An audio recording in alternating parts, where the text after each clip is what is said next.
विद्यार्थी मित्रांनो, मी शिवाजी आपलं आपल्या शिव केदार या चॅनलमध्ये हार्दिक स्वागत करतो।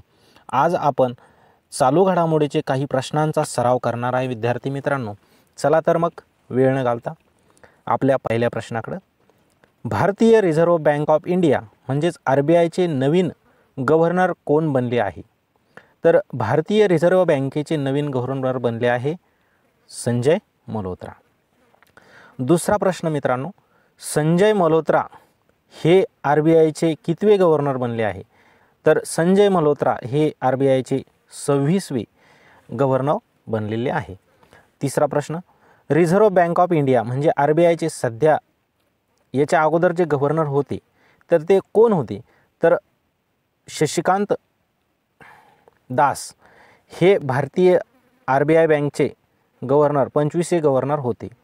तर त्यानंतर महाराष्ट्र विधानसभेच्या अध्यक्षपदी कोणाची निवड झालेली आहे?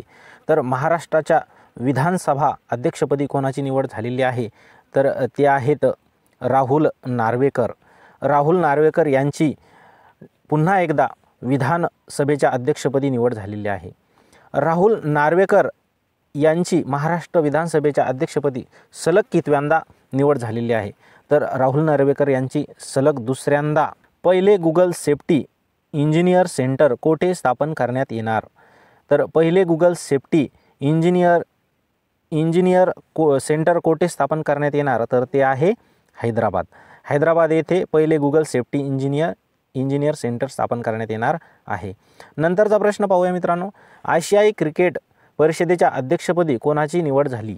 तर आशिया क्रिकेट परिषदेच्या अध्यक्षपदी कोणाची निवड झालेली आहे? तर ते रश्मी सिल्वा यांची निवड झालेली आहे।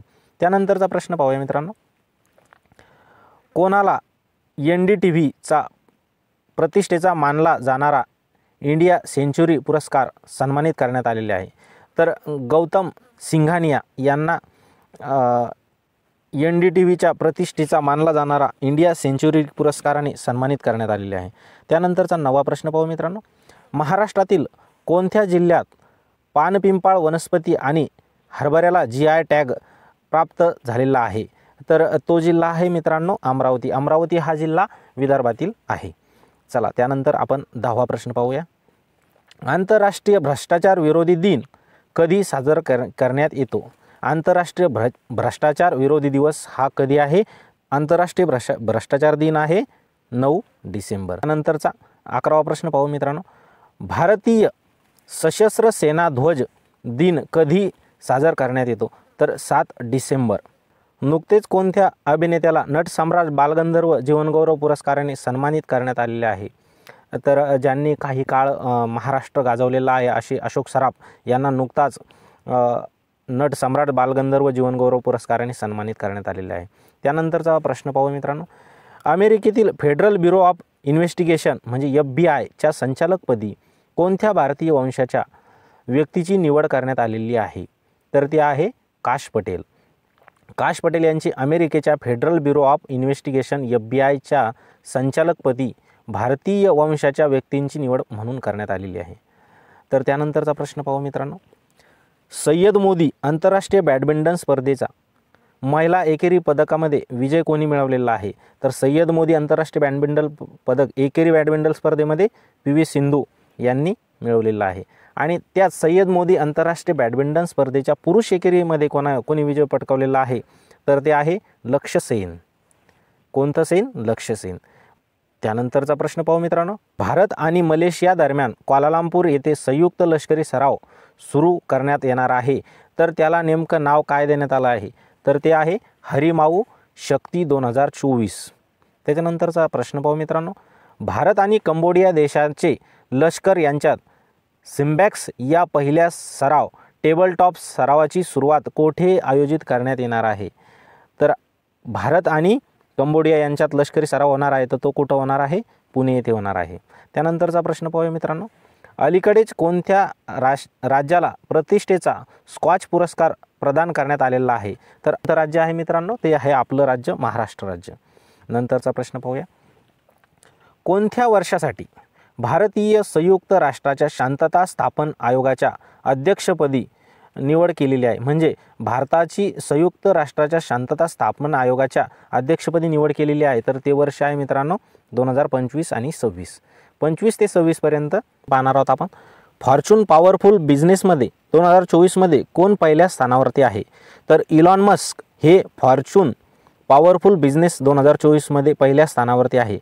तर दुसरा प्रश्न असा आहे की फॉर्च्यून 100 व्यक्ती जे आहेत जगातील 100 व्यक्तीमध्ये भारताचा कोण पॉवरफुल व्यक्ती आहे, म्हणजे शक्तिशाली व्यक्ती आहे, तर ते आहेत मुकेश अंबानी. मुकेश अंबानी हे पहिल्या फॉर्च्यून 100 व्यक्तीमध्ये भारतातील पहिले व्यक्ती म्हणून आलेले आहे. त्यानंतरचा प्रश्न पाहणार आहोत मित्रांनो आपण. आंतरराष्ट्रीय T20 क्रिकेटमध्ये एका वर्षात 3 शतके झळकवणारा पहिला क्रिकेटपटू कोण ठरलेला आहे, तर तो आहे संजू सॅमसन. संजू सॅमसन हा T20 आंतरराष्ट्रीय क्रिकेट स्पर्धेमध्ये एका वर्षात 3 वेळा शतक झळकावणारा व्यक्ती ठरलेला आहे. तर त्यानंतरचा प्रश्न आहे, नवी दिल्ली येथे आयोजित पहिल्या बोडोलँड महोत्सवाचे उद्घाटन कोणाच्या हस्ते करण्यात आलेले आहे, तर नवी दिल्ली येथे बोडोलँड महोत्सव साजरा करण्यात आलेला आहे, तर तो दिल्ली येथे करण्यात आलेला असून तेथील जे उद्घाटक होते तर ते उद्घाटन कोणाच्या हस्ते झालेलं आहे, तर ते आहे नरेंद्रभाई मोदी. कोणत्या राज्याने नुकताच सोलर फेन्स प्रोजेक्ट सुरू केला आहे, तर ते राज्य आहे मित्रांनो ओडिसा. त्यानंतरचा प्रश्न पाहूया. देवदिवाळी निमित्त वाराणसी गंगा घाटावर किती दिवे लावण्यात आले होते. देवदिवाळी निमित्त वाराणसी येथे जवळपास 17 लाख दिवे लावण्यात आलेले होते. त्यानंतरचा प्रश्न पाहूया. भारत आणि UAE यांच्यात व्यापार किती अब्ज डॉलरवर पोहोचलेला आहे, तर भारत आणि UAE या दोन देशामध्ये आतापर्यंत 7.2 अब्ज डॉलरवरती व्यापार पोहोचलेला आहे. त्यानंतर प्रश्न पाहूया. बाली यात्रा महोत्सव कोणत्या राज्यामध्ये आयोजित करण्यात येतो, तर बाली यात्रा महोत्सव हा ओडिसा राज्यामध्ये आयोजित करण्यात येतो. तर हे होते मित्रांनो आजचे चालू घडामोडी, आपले आजचे प्रश्न. असेच आपण नवनवीन व्हिडिओ घेऊन येणार आहोत, तर आपण आपल्या चॅनलला सबस्क्राईब करावं. तेच नवनवीन व्हिडिओ पाहण्यासाठी आपल्या चॅनलला सबस्क्राईब करा आणि बेल आयकॉनला प्रेस करा, जेणेकरून आपले नवनवीन व्हिडिओ तुमच्यापर्यंत पोहोचतील आणि ते व्हिडिओ तुमच्या मित्रांनासुद्धा पाठवा, जेणेकरून तुमच्याबरोबरच तुमच्या मित्राचा सुद्धा फायदा होईल. चला तर मित्रांनो,